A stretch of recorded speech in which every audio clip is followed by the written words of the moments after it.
परमेष्टि भगवान की।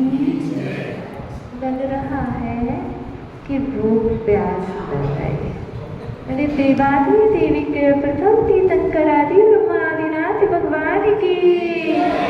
अंतिम तीर्थी इस मंदिर की मूल नायक श्री महावीर स्वामी की। 24 तीर्थंकर भगवान की। परम पूजनीय अचेर भवन श्री कुंद कुंद स्वामी जी महामुनि राज की। परम पूजनीय अचेर भवन श्री उमास स्वामी जी महामुनि राज की। प्रातः स्मरणीय सारस्वत विनय चक्रवर्ती एवं शिक्षा दीक्षा दाता महारथी देवाचेर भवन श्री विवाह सगज गुरुदेव की। जिन्होंने मुझे 28 मूल गुणों से संस्कारित किया है, ऐसे मेरे परम आराध्य मेरे पूज्य पिताश्री के द्वय श्री चरणों में अक्षय अनंत असंख्यात बार नमन करते हैं। तत्पश्चात जिन मातुश्री का हम अवतरण दिवस मना रहे हैं, आगामी समय में अरहंत बनेंगे, सिद्ध बनेंगे, तो हम भावी सिद्धों का अर्घ चढ़ाते हैं दादी माँ। इसलिए ऐसी अरहंत श्री मातुश्री के चरणों में भी अक्षय अनंत वंदामि नमन इच्छामि करते हैं। हे मातुश्री, मेरा नमन स्वीकार करें। आप शीघ्र ही उस अरहंत पद को प्राप्त हो, जिस पद को प्राप्त करने के लिए आपने ये रास्ता चुना है।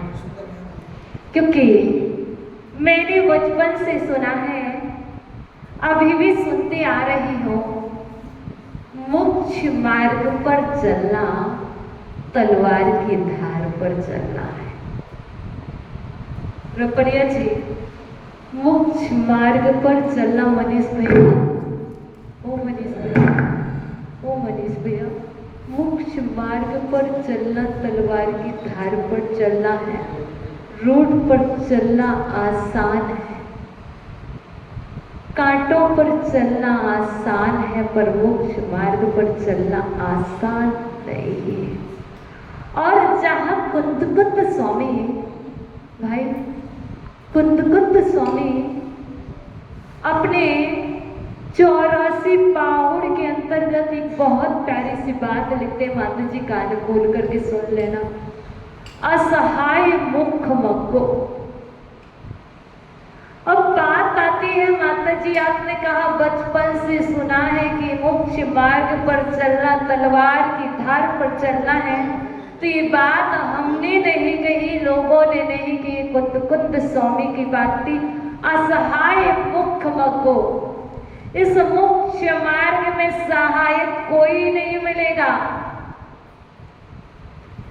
बाहर से रेवाड़ी वाले भी कह देंगे माता जी मैं तुम्हारे पीछे खड़ा हूं।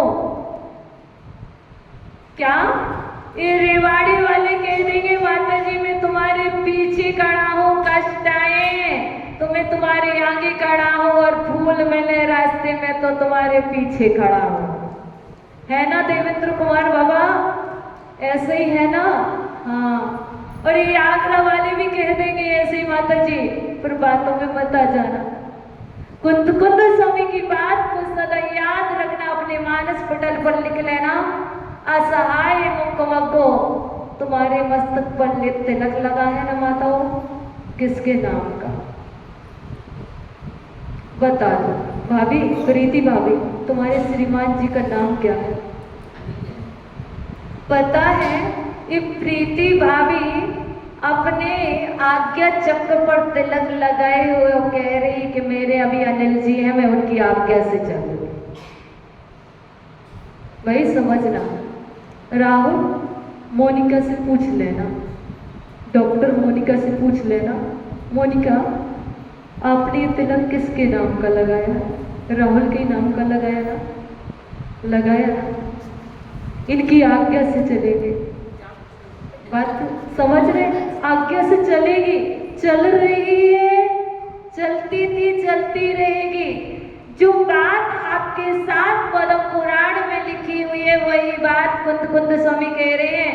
माता जी हरण श्री जी आपने श्रृंगार का त्याग कर दिया है, लेकिन फिर भी अपने आज्ञा चक्र पर कुंद कुंद की वही वाणी लिख लेना कि ये लोग कितना भी कहे, मनीष कितना भी कहे, ये अंशुल भाई कितना भी कहे, जहां जहां आवश्यकता हो मुझे याद कर लेना। लेकिन कुंद कुंद स्वामी स्पष्ट कह रहे, असहाय मुख मको, इस मोक्ष मार्ग में तुम्हारा कोई भी सहायक नहीं है। तुम्हारा कर्म, तुम्हारा पुण्य यदि तीव्र होगा तो ये तुम्हारे पीछे पीछे चलेंगे, तुम्हें फोन भी नहीं करना पड़ेगा।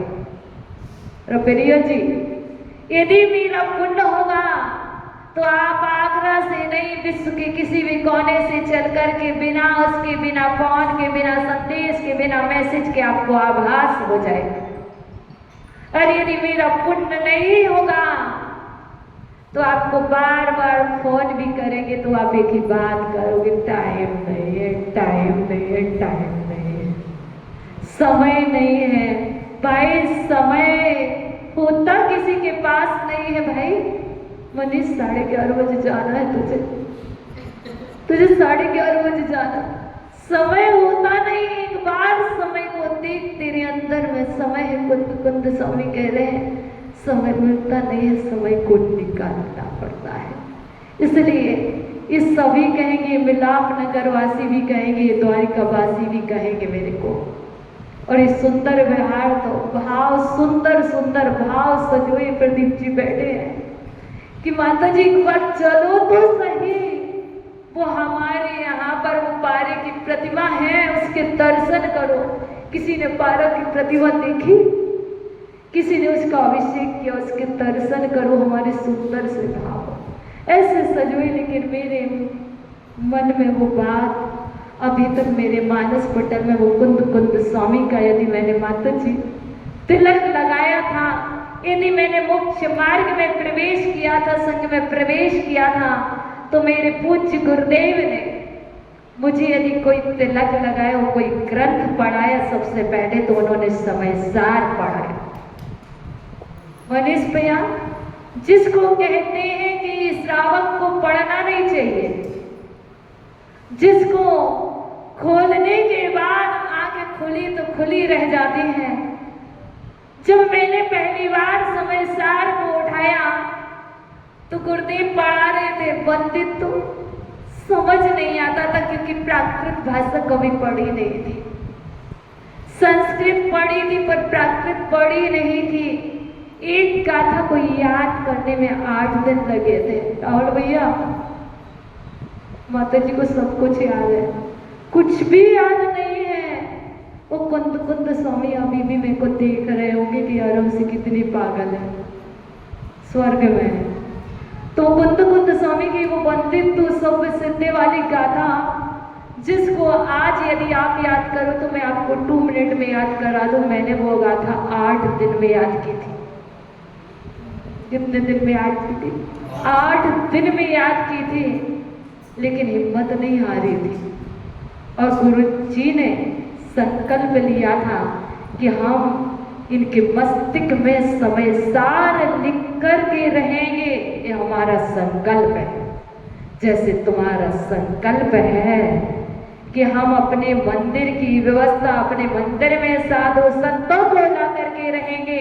ऐसे ही हमारे गुरुदेव ने उस समय नहीं सोचा था, श्री माता जी हमारे गुरुदेव ने, कि हम उल्टी घड़े पर पानी डाल रहे हैं। हमारे गुरुदेव ने नहीं सोचा था कि हम पत्थर को पानी पिला रहे हैं। जहां हम उस समय पढ़ रहे थे तब भी गुरुदेव ने हिम्मत नहीं आ रही थी, उन्होंने स्लेट पेंसिल दे रखी थी, बेटा लिखो मिटाओ। लिखो, याद करो। और याद किया था। आज वही कुंद कुंद स्वामी का वो समय सा, जैसे तुमने पहली बार जब तुम्हारी शादी हुई थी तो तुमने तिलक लगाया था, वैसे जब हमने घर छोड़ा था तो अपने मस्तक पर आज्ञा चक्र पर कुंद कुंद स्वामी के नाम का तिलक लगाया था। तुम्हें तो विसापाहार स्त्रोत का भी पाठ करना है। मैं आपसे स्पष्ट कह रही हूँ, विधान करने वालों ध्यान रखना, विधान करो। किसने लिखा है? विसापाहार के राइटर कौन है? बता दो, राइटर कौन है जिसका विधान करने जा रही हूँ? मेरे को बताओ तो सही। मुझे तो पता है, मैं तुमसे इसलिए पूछना चाह रही हूँ कि जिसने तुमने तिलक लगाया है, जिसका आयोजन रचाया है, उसका राइटर का नाम बताओ, तब तो जानेगी कि तुम विसापाहार करने वाले। ना ना बाबा कुंद कुंद स्वामी। भैया देखो, पुस्तक खुलने लग गई। भैया देखो, पुस्तक खुलने लग गई। क्यों? हमें यही नहीं पता कि हम किसका तिलक अपने माथे लगाने वाले हैं। हमें यही नहीं पता हम किसका आशीर्वाद लेने आए हुए हैं। हमें यह भी नहीं पता हम किसका भोजन करने वाले हैं। बताओ, क्या ऐसे हमारा उद्धार होगा? राहुल भैया, ऐसे उद्धार होगा क्या? बताओ तो सही। अब वो तो मेरे को पता है कि धनंजय कवि है, वो तो मेरे को पता है। वही तुम्हें जानना चाह रही हूँ कि तुम किसके नाम का तिलक लगाने वाली हो और किसके नाम पर दीपार्चना करने वाली हो। अर्थात मैं बताना क्या चाह रही हूँ प्रीति, समझ लेना। ये बताना चाह रही हूँ, धनंजय कवि पूजा कर रहे, धनंजय कवि पूजा कर रहे, और घर पे बेटा को सर्प ने डस लिया। धनंजय कवि पूजा कर रहे, घर पे बेटे को सर्प ने डस लिया, और वहां से वो पत्नी बेटे को गोद में ला रही है और क्या बोल रही है? तुम करते रहो, पूजा रहो। मनीष भैया, वो क्या नाम था भाभी का, सालू भाभी, कह रही थी तुम बनाते रहो व्यवस्था मंदिर की, लगे रहो माता जी के पीछे, तुम्हें क्या दिख रहा है घर? वो डस लिया तुम्हारे बेटे को सर्प ने और फेंक गई माँ तुम्हारे चरणों में। कहा? मंदिर में थी ना, व्यवस्था बना रहे थे, वो माँ बेटे को यही फेंक गई। और तब भी धनंजय कवि ने कुछ नहीं देखा। अभी तो मैं भगवान की पूजा कर रहा हूँ, अभी तो मैं प्रवचन सुन रहा हूँ अंशुल भैया, और प्रवचन सुन रहा हूँ, बीच में घर की कोई बात नहीं कर रहा हूँ। और जैसे पूजा समाप्त हुई, धनंजय कवि ने वो गंधोदक उठाया जिसे आज तुम सभी ने धर्म जागृति व मंच के साथ अभिषेक किया। ऐसे वो गंधोदक उठाया और अच्छे शुद्ध भाव से उस बेटे के ऊपर छिड़ा के दिया। लोग कहते हैं कि गंधोदक जमीन में नहीं गिरना चाहिए। विसापाहार करने वालों सुन लेना, पहले ना कान खोल करके अच्छे से सुन लेना। उस माँ ने पटक दिया बच्चे को, छोड़ दिया पिता के चरणों में, और पिता ने गंधोदक लिया और उस बेटे के ऊपर छिड़का पूजन के बाद। और वो बेटा जो माँ कह रही थी मर गया, वो बेटा सो करके खड़ा हो गया। बताओ कैसे हुआ? ये तो धर्म का प्रभाव, ये तो श्रद्धा का प्रभाव, ये थी सच्ची आस्था, ये तो सच्चा विश्वास। जिसे धर्म पर विश्वास है, मैं आपसे गारंटी से कह रही, यदि आपको विश्वास है, आपको ऑफिस जाना है, आपको अपने मॉल पर जाना है, आपको शॉप पर जाना है, कहीं पर जाना है, मैं गारंटी से कह रही अब पहले भगवान की पूजा नहीं करते, एक बार उनके ऊपर कलश ढार करके चले जाओ। जितना बिजनेस चल रहा उससे 4 गुना चलेगा। जो आपको इनकम हो रही है उससे 100 गुनी और होगी। आप पहले एक बार भगवान को माथा टेक के तो जाओ, क्यों इतने घबरा रहे? तो आज आप तिलक लगाने वाले हो विसापाहार के नाम का, और चंदन भी चढ़ाओगे, लेकिन पहले ध्यान रखना असहाय हो, क्षमा को। ये विषापहार आपकी सहायता तभी करेगा जब तुम्हारे श्रद्धान में, तुम्हारे मस्तिष्क में ये बात बैठ जाएगी कि विषापहार में वह शक्तियाँ हैं जो भक्तमर स्त्रोत में है। समझ गए? मैंने इसे भक्तमर जी कराया है। विषापहार में वो शक्तियाँ हैं जो भक्तमर स्त्रोत में है। कल्याण मंदिर में वो शक्तियाँ हैं जो भक्तमर स्त्रोत में है। सिर्फ अंतर इतना तुम्हारे श्रद्धान का, तुम अपना श्रद्धान जागृत करना और अच्छे से दीपक जलाना। ये मारना नहीं है। क्या दीपक जलाओगे? ये मंडल नहीं है, समझ के चलना। मैं जन्मोत्सव मना रही हूँ माता जी का। ये मंडल नहीं है, ये खेत है। इस खेत में जैसा बीज बोलोगे, जैसे भावों से आप यहाँ पर दीपक प्रज्वलित करोगे, वैसी ही फसल होगी। आप जिन भावों से जाएंगे, आप कहेंगे मेरा एक काम हो जाए। भगवान को अपनी ज्ञान भी है, मन अपरे अज्ञान भी है, केवल ज्ञान भी है। उनके केवल ज्ञान में तीनों लोक और तीनों लोगों की, तीनों काल की पर्याय स्पष्ट झलक रही है कि कितने लोगों के मन में विकल्प है और कितने लोगों के मन में विकल्प नहीं, उनके ज्ञान में सब कुछ झलक रहा। तो कुछ भी नहीं मांगना, जाकर के जो भाव है वे सारे समर्पित कर देना। श्रद्धान रखना, तुम खाली नहीं जाओगे, तुम्हारा कार्य हो जाएगा। इसलिए यह असहाय मुख है अरहंत श्री माता जी। तो मैं पानी, मैं नहीं कहूँगी कि मैं फूटे घड़े में पानी डाल रही हूँ, कि मैं उल्टे घड़े में पानी डाल रही हूँ। यहाँ जितने भी लोग बैठे हैं, चाहे ऊपर वाले में भी क्यों ना हो, 200 का पुतला हो, 200 का पुतला हो, यदि गुणवान होते तो भगवान बने होते। अभी जितने भी बैठे हैं, इनके अंदर यदि देखें तो दोष ही दोष हैं, और यदि मैं इनके अंदर देखूं तो मैं है, मेरी दृष्टि के ऊपर मैं देखूं तो गुण ही गुण है अंदर में। तो मुझे दोस्तों को अपने देखना है और दूसरों के गुणों को देखना है, क्योंकि यहाँ पर एक प्रगति की नगरी है। इसकी नगरी है, प्रगति की नगरी है, उन्नति की नगरी है। विकास, पूरी विकास मतलब होता क्या है? उन्नति, प्रगति, उत्कर्ष, उत्थान, कल्याण। अर्थात ये सब प्रगति में इसलिए कह रही हूँ क्योंकि मेरा नाम पूर्व का प्रगति था, और ये प्रगति की नगरी है, विकास पूरी है।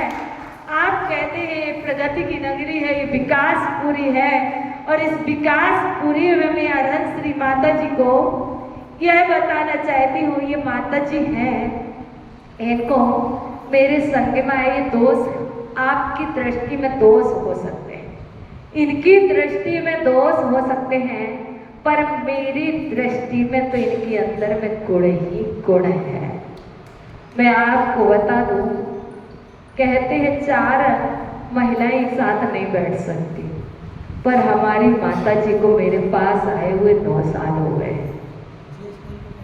मेरे पास रहते रहते 8 साल कंप्लीट हो गए, 9 साल कंप्लीट होने वाले। 9 साल से कैसे, जैसे कुएं में जब बाल्टी डालते हैं प्रदीप जी, तो बताओ बाल्टी ऐसे ही डाल देंगे तो क्या होगा?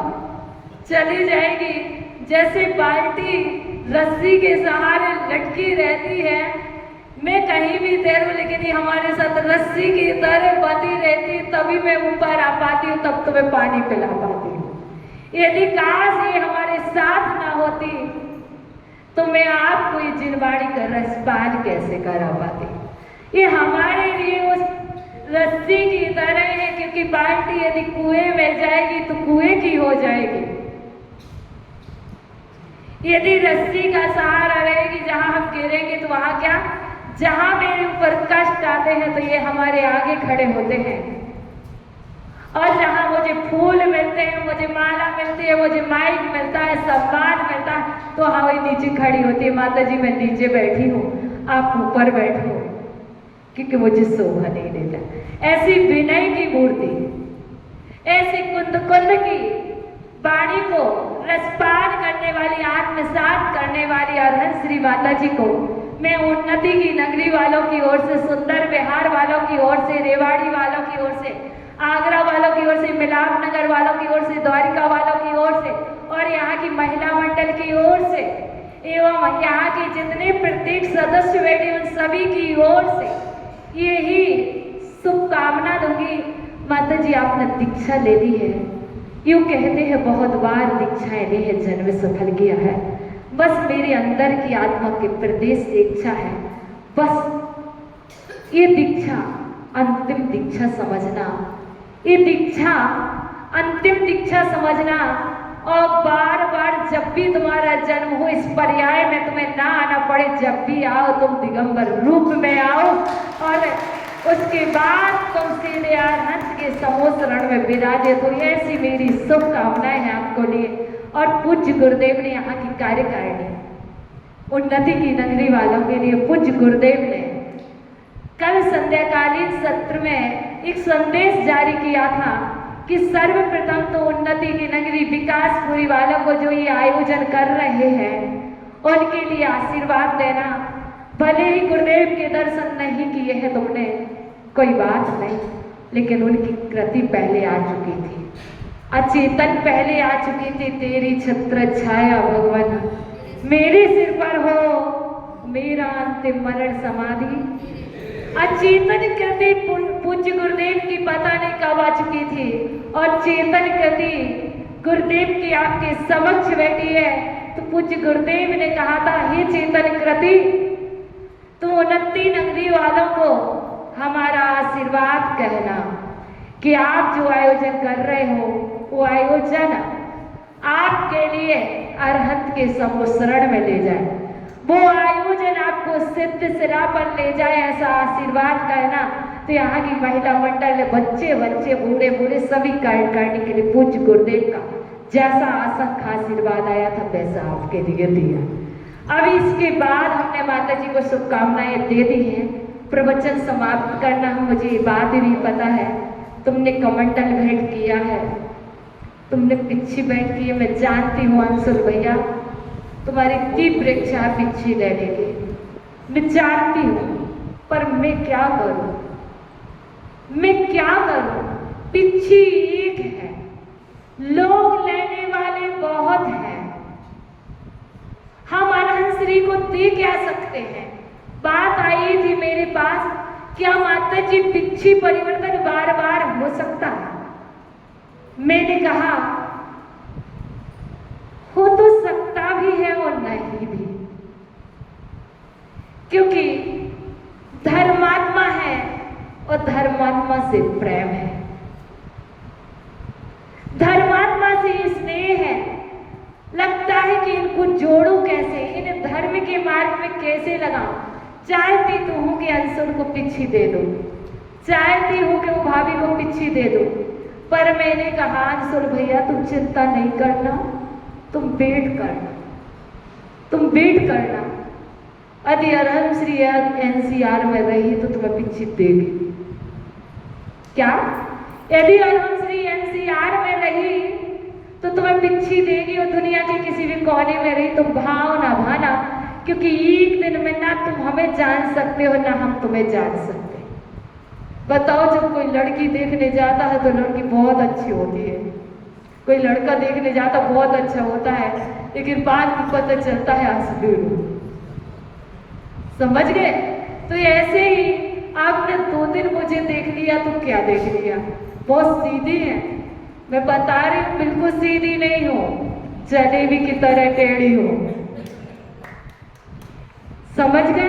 तो दिखने में जो दिखता हूँ वैसा होता नहीं है, और जो होता है वो दिखता नहीं है। पिच्छी तो देना है, ये बात सत्य है। मैं पहले से ही सबको ड्रॉप करती आती हूँ। एक ऐसे शख्स है हमारे मध्य, मैं आपको शख्स से बात कराना चाहूँगी, बताना चाहूँगी कि जो प्रतिदिन आकर के एक बात बोलते थे, मेरी एक आदत है, मैं बता देती हूँ। आप मुझसे प्रतिदिन पूछोगे माता जी कोई आवश्यकता, कोई आवश्यकता, कोई आवश्यकता, पूछते रहो जब तक तुम 1000 बार मेरे से नहीं पूछ लोगे तब तक मैं तुम्हें सिवा नहीं दूंगी। जब तक आप मुझसे 1000 बार पूछ नहीं लोगे तब तक मैं आपको पेन की भी नहीं कहूंगी कि मनीष भैया तुम मुझे पेन ला के दे दो। पहले तुम्हें 1000 बार तो हमसे पूछना पड़ेगा, फिर जाके ऐसे हमारे एक बाबा हैं जो मेरे से 9 महीने तक कंटिन्यू ये की बात पूछते रहे, माता जी कोई सेवा तो बताओ, माता जी बताओ ना, क्या हम सेवा के लायक नहीं है? मैं कहती थी बताऊंगी बताऊंगी, अभी तक सेवा नहीं बताई, अभी तक सेवा नहीं बताई है। 11 महीने हो गए, 11 महीने हो गए, पूछ लेना आराम श्री ने अभी तक 11 महीने में एक भी सेवा नहीं बताई। रमेश बाबा, रमेश चाचा जी, माता जी कोई काम पड़े तो बताना, आपको भी हो गए बहुत दिन, आप भी कम से कम 50 बार द्वारिका से लेकर अभी तक पूछ चुके हमसे, 50 बार, अभी तक नहीं बताई। अभी मुझे कोई नीड नहीं है। यदि आपको सेवा करनी है तो मेरी ऐसी सेवा करना, मुझे एक बार तो हमारे महावीर स्वामी जहाँ बैठे वहाँ तक पहुँचा देना, वहाँ मिला देना, मेरी सेवा है। तो ऐसे हमारे बाबा जो रेवाड़ी से चल कर के जिनके भाव ये भी संयम भी धारण करें, कहते माता जी घर छोड़ दूँ आपके संग में आ जाऊँ। मैंने कहा ना बाबा ना, तुम घर में रहो। मैं सच में मुझे संग बनाने का लोभ नहीं है, क्योंकि मैं कह रही हूँ असहाय मुख को, मैं अनुकूलताएं भी देखती हूँ, मैं प्रतिकूलताएं भी देखती हूँ, मैं अवस्था भी देखती हूँ, सब कुछ देखती हूँ। मैंने कह रखा है एक दिन वो आएगा जिस दिन मैं चाहूँगी महेंद्र अंकल जी मन चलता, चिंता नहीं करना, राहुल भैया तुम चिंता नहीं करना, जिन जिन ने संकल्प किया है मुझे कपल सहित निकलना है, वो दिन आएगा जिस दिन मैं तुम सबको एक साथ रखूंगी, एक जगह रखूंगी और तुम अच्छे से साधना करोगे, क्योंकि मेरे को दौड़ना है और तुम्हें मैं दौड़ा नहीं सकती। तुम्हारी साधना कराऊंगी लेकिन अभी तुम्हें प्रतिमा भी नहीं दूंगी, लेकिन तुमसे प्रतिमाओं जैसा पालन करा रही हूँ कि तुम पालन करो, घर में परेशान मत करना।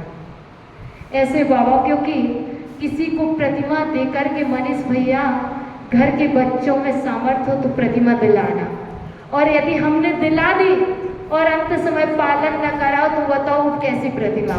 हम यदि प्रतिमा दें तो हमारा कर्तव्य है कि हम उसका पालन कराएं।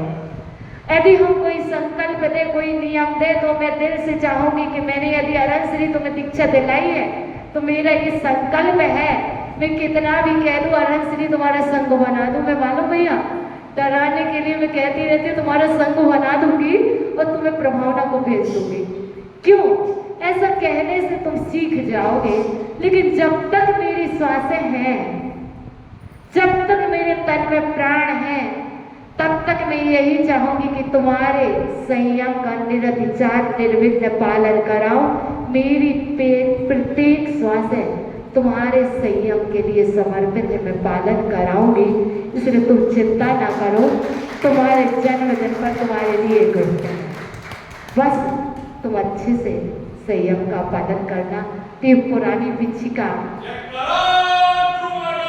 ये पुरानी पिछिका देना तो है ही।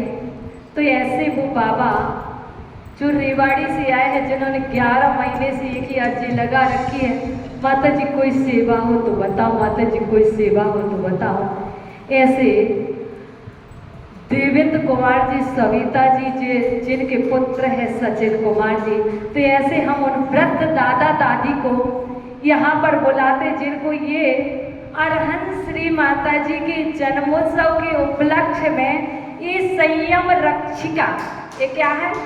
पिछिका नहीं है भैया, बाबा सुन लो, ये संयम रक्षिका है। और ये संयम रक्षिका आपके कर कमलों में पुरानी दी जा रही, और आपका कर्तव्य अरहम श्री का नहीं, अरहम श्री है तब तक तो आप हो, अरहम श्री चली जाए उसके बाद भी इनकी संयम की रक्षा तुम करते रहना। इन भावों के साथ ये संयम रक्षिका श्रीमान देवेंद्र कुमार जी, सविता जी के कर कमलों में समर्पित है। आप आइए इस संयम रक्षिका के लिए संभालिए। एक दिन तो मैं भी ऐसा संयम प्राप्त हो